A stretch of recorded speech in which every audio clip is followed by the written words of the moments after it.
Another day, another road trip. This one was the longest to date, clocking in at around 5 hours. The upside was that this trip was easily the most scenic. We travelled in the same general direction we took to get to Connecticut months earlier, but we were going a little further this time. We were crossing off yet another state. We were headed for Newport, Rhode Island.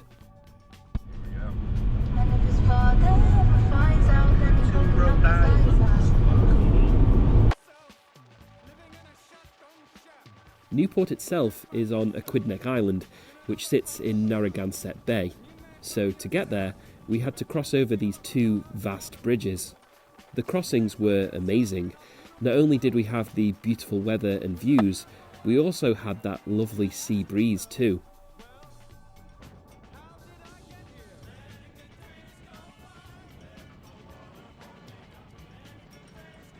After being cooped up in a car for so long, our legs were in dire need of a stretch, so we headed for the cliff walk. It's around 3.5 miles of leisurely coastal walks with some climbing and jumping sections thrown in for good measure. I'm not joking either. We arrived just after 1 p.m. and we were still walking around the cliffs till around 4 or 5. Now, walking around for 3 to 4 hours might not be everyone's cup of tea, but it was a good experience. It gave me a lot of time to think. I would catch myself looking out at the horizon in front of me, and ironically, all I could think about was how my own horizons had been broadened this year. Let's start with the time it took to drive to Rhode Island, just over 5 hours. This is a long time. As far as road trips go back home, this never really happens. If you're driving 5 hours to somewhere, you'll most likely end up in a different country. Of course, that's not going to be the case in the US. But I was used to it by now. 1 or 2 hour rides to somewhere was nothing anymore, and even the 5-hour ride to get here didn't even register as an issue for me. I can only assume prolonged car journeys are just part of the American way. A big road trip is certainly romanticised as one of the things to do in America.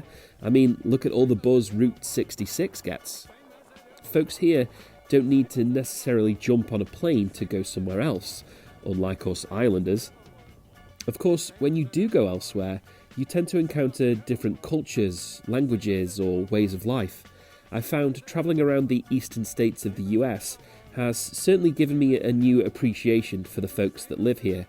It was like travelling around the macro version of England. They are all superficially the same place, but you see the local flavour, you hear the regional accents.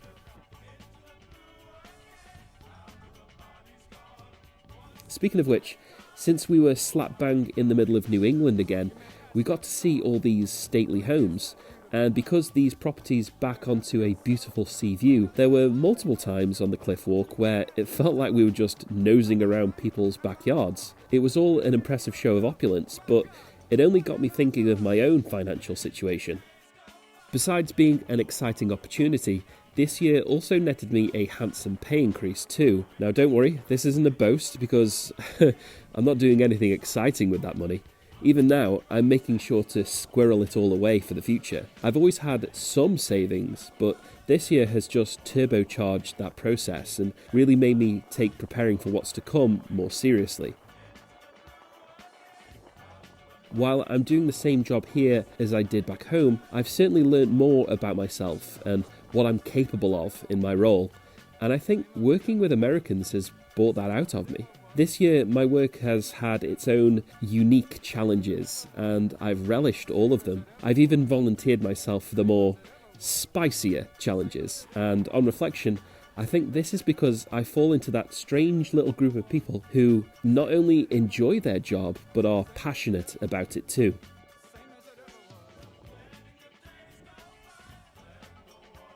As the name suggests, the cliff walk takes you around the Newport coastline. We followed it all the way around and afterward headed into Newport town.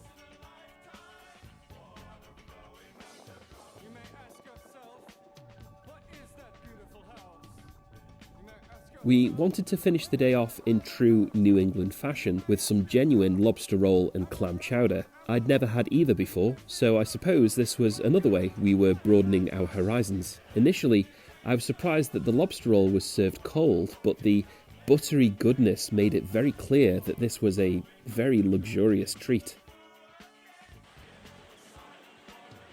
As our day in Newport came to an end, we decided to check out the lighthouse on the nearby Goat Island before we headed back home. This footage also shows how making these videos has broadened my horizons this year too. Content creation seems like a really easy job, but when you get down to it, it takes a lot of work and planning ahead. At least it does for me. I've collected a lot of footage this year. In fact, I'm still collecting it even now. Sitting on a hoard of raw footage certainly gives you a new appreciation for this sort of work, because there's more to it than just pointing a camera at a thing. It's about presenting a story or a narrative, or at least having some sort of message. This sunset isn't just pleasant footage, it's visual shorthand for some sort of conclusion.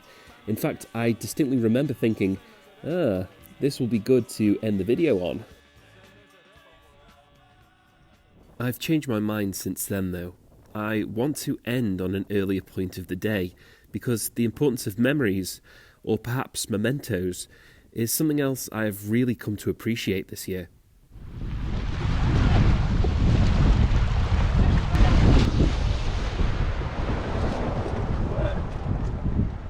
Straight down.